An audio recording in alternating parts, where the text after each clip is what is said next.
तुमच्यातला कवी कधी जन्माला? कारण बीटेक झालेल्या बीटेक आणि आज भारतभर एक कवी, हे काय रसायन आहे? म्हणजे तुम्ही कवी कधी झालात? सर कवी मी सेकंड इयरला झालो. तोपर्यंत सेकंड इयर. सेकंड इयर इंजिनिअरिंगच्या सेकंड इयरला कवी तोपर्यंत माझा आणि कवितेचा काहीही संबंध नाही. हां. मी चित्रकार होतो.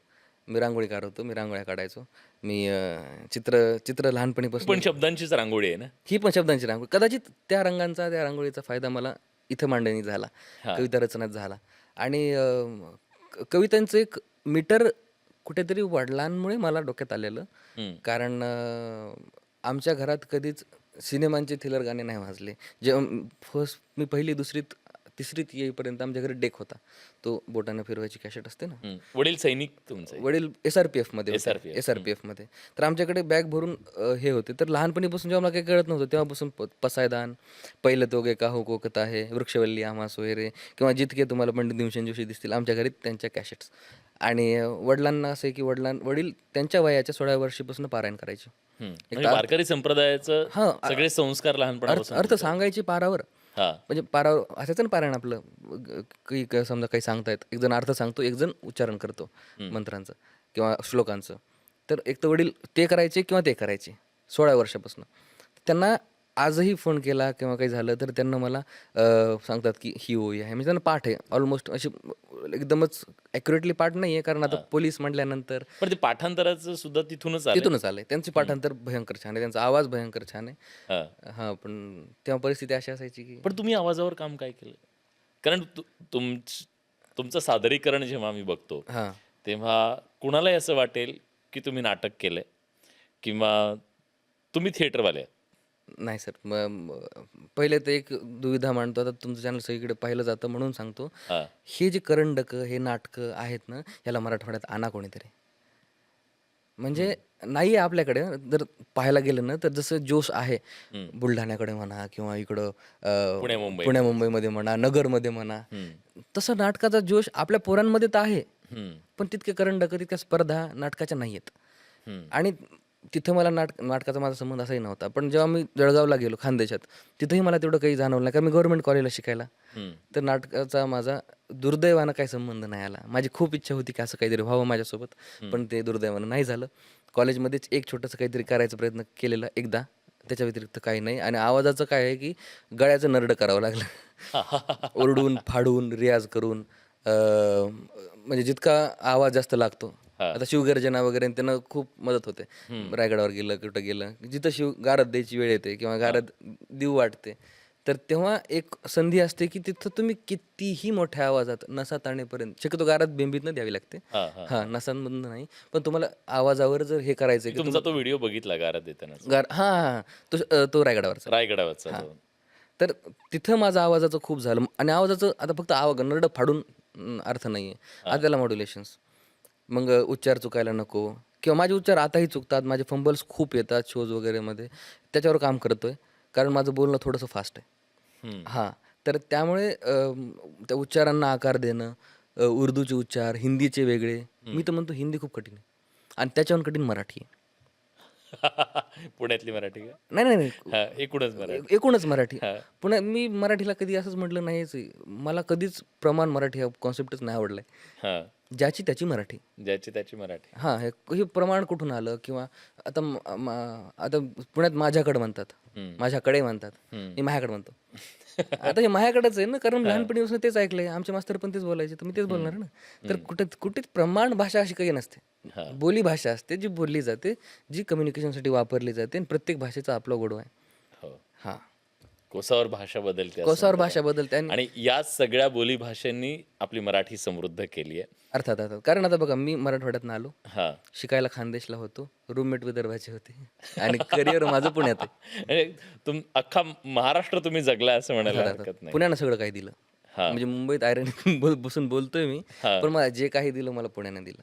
पुण्यानं खूप सांभाळलं, खूप सांभाळलं. म्हणजे मला जर सांगितलं की तुझ्याकडे 2 ऑप्शन आहेत की पूर्ण करोडो रुपये घेऊन तू जगाच्या एकदम सुंदर शहरात जाऊन राहू शकतोस हं. आणि जसं आहे तसं पुण्यात राहू शकतोस. मी जसं आहे तसं निवडेल. कारण पुणे खाण्यात उत्तम आहे, राहण्यात उत्तम आहे, हं. आर्थिकरित्या उत्तम आहे आणि प्रत्येक म्हणजे घरी न जाऊ वाटणं. हां. पहिल्यांदा होतं की मला पुण्यात असलं की मला घरी नाही जाऊ वाटत. हं. इतकं पुण्यानं सांभाळलं मला. कधी असं झालं वडील समोर बसलेत हम्म. आणि तुम्ही कविता सादर केली आहे? हां, सगळं ऐकवतो. हा सगळ्या म्हणजे स्टेजवरून म्हणताय का? हा स्टेजवरून असं. एकदा झालेलं आहे. ते म्हणजे शंभूगाथेचा कार्यक्रम होता. हा. अ, शिवाजी लोक म्हणून शंभू राज्याभिषेक असं एक एक आहे संघटना. ती संभाजी महाराजांचा राज्याभिषेक खूप सुंदर करते, मोठी करते आणि त्यांचे जे जितके मंडळी त्यांना शिवाजी लोक म्हणतात. हम्म. ठीक आहे. तर त्यांना कार्यक्रम ठेवला होता शंभूगाथेचा औंधला भीमसेन जोशी सभागृहामध्ये. तर तिथे आईवडील पहिल्यांदा आलेले. काय प्रतिक्रिया होती पहिली? नाही आई तर घाबरलीच. म्हणजे स्टेजवर त्यांना बोलवलं तेव्हा कधीच स्टेजवर न आलेली एक व्यक्ती आई हा हा ती घाबरली. आणि वडील पण असं स्टेजवर नव्हते, पण वडिलांना एक होतं प्रतिनिधित्व थोडंसं होतं. तर त्यांनी माईकवर गेले आणि त्यांना फक्त एक वाक्य बोललं काय की इतके दिवस कन्फ्युजन होतं की जे करतोय ते चांगलं करतोय की नाही करतोय किंवा योग्य करतोय की नाही करतोय. आता वाटतं की 100% योग्य करतोय आणि ती पोचपावती होती बस. पहिली कौतुकाची थाप पहिली म्हणूया. कौतुकाची थाप. हा. बर. आणि एक कवी म्हणून खरं तर घरच्यांनी आज करिअर म्हणून तुम्ही आता कविता या क्षेत्रात आलाय. अ, ज्यांना करिअर करायचं ह्या क्षेत्रामध्ये त्यांच्यासाठी काय सांगाल तुम्ही? लिहा. हम्म. तुटकं फुटकं जसं जमतंय जेवढं जमतंय लिहा. ऐकवा. हम्म. आता जे ओपन माईक म्हणून छान कॉन्सेप्ट आहे. हम्म. प्रत्येक शहरात होते. नसेल होतं तुमच्या शहरात तुम्ही सुरू करा. ओपन माईक करा. ओपन माईक काय असतं की ऐकवणारेच ऐकायला बसतात. हा, हा. माझं झाल्यास तुला मी ऐकवतो, तुझं झाल्यास मी ऐकवतो. जॅमिंग असते ना, तर त्यालाच फक्त स्टेज दिलं की ते ओपन माईक होऊन जातं. ऐकवा हम्म. आणि लिहिताना नवीन नवीन चुका करा. तुम्ही कॉमेडी पण करताय? कॉमेडी करायचं हा. म्हणजे खूप अगोदर म्हणजे कॉमेडीतून सुरू झालेलं. हम्म. स्टेज सुरू झालं याच्यापासून काय म्हणूयात आपण अँकरिंगपासून. आणि अँकरिंगमध्ये असं होतं की पहिले तर मी आयुष्यात पहिलं माईक घेतलं फ्रेशर्स पार्टीला हातामध्ये. आयुष्यात पहिलं mike fresher's party first year. आणि अँकरिंग सुरू झाली. मग अँकरिंग स्टेज, तिथं सोलो अँकरिंग, इनफॉर्मल अँकरिंग. त्यात मग असं होतं की थोडे विनोद केले तर लोक एंगेज होतात, हम्म. टाळ्या शिट्ट्या. तर मग कॉमेडी थोडंफार जोक चांगले लिहायला लागलो असं मला तेव्हा वाटलं. म्हणून मी लिहिलं. मग नंतर का लोकांना हे आवडतंय. मग खूप सारे व्हिडिओज अपलोड केले. 1-2 व्हिडिओज मिलियनमध्ये होते, पण आता ते हाईड केलेले आहेत. तर कॉमेडीनं सुरू केलं मी. म्हणजे मराठी स्टँडअप कॉमेडीनं सुरू केलं. सध्या जो कॉन्ट्रोवर्सी सुरू आहे या कॉमेडीच्या बद्दलची त्याच्याकडे तुम्ही कसं पाहता? म्हणजे ही कॉमेडी म्हणायची मी काय मी याला? मी मी मी नाही नाही नाही. मी कुठेतरी ना या गोष्टीच्या सक्त विरोधात आहे की ज्या जोकला बिल्डअप नाही आहे, ज्या जोकला प्रिमाईस नाही आहे, जो जोक नाही आहे. फक्त तुम्हाला एक पर्टिक्युलर वल्गर गोष्ट बोलायची आहे म्हणून तुम्ही फक्त सेटअप क्रिएट करताय, हा. तर तो जोक नव्हे.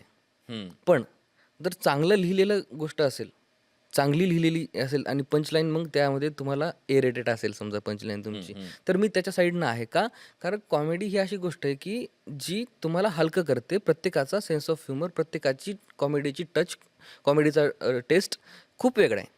तुम्हाला कदाचित जे विनोद आवडतात ते पारावरच्या माणसाला नाही आवडणार. हम्म. त्याचे जे विनोद वेगळे आहेत किंवा एखाद्या तरुणाचे वेगळे आहेत, एखाद्या म्हाताऱ्याचे वेगळे आहेत, एखाद्या पुण्यातल्याचे, मुंबईतल्याचे वेगळे आहेत. त्यामुळं विनोदाला काही हे नसतं. मग प्रत्येक आर्टिस्ट आपापला एक पण एक ऑडियन्स. मर्यादा पण आहे ना. हां, मर्यादा अर्थात मर्यादा आहे. हा. अर्थात मर्यादा आहे. पण ज्या प्रकारे सेन्सरशिप. किंवा ज्या प्रकारे स्वतःपासून स्वर्ग नको गाठायला, माझं एवढंच म्हणणं आहे. कारण आणि हां, कॉमेडियननं हे लक्षात ठेवायला पाहिजे की कितीही काय म्हटलं ना आपण, वेस्टर्न कल्चरचे जोक इंडियामध्ये नाही लागू करू शकत किंवा इंडियामध्ये ते ॲक्सेप्टेबल नाही आहेत. कारण आपलं कल्चरच वेगळं आहे. तुम्ही असं नाही म्हणू शकत की अमेरिकामध्ये तो चलता है. अरे मग तिकडे जाऊन कर. इथं का नको करू? कारण इथलं कल्चर. इथं एक कल्चर आहे. कदाचित प्रत्येक देशाचं एक कल्चर आहे ना. हो हो. म्हणजे जपानचं वेगळं कल्चर आहे. जपानमध्ये काही गोष्टी जमत नसतील. दुबईमध्ये वेगळं कल्चर, तिथं काही गोष्टी जमत नसतील, नाही का? तुम्ही असं नाही म्हणू शकत की दुबईत जाऊन दुबईच्या अगेन्स्टच बोलणार. बरं. मग स्वतःच्या देशाबद्दल असं का करता? आपली वेळ संपली.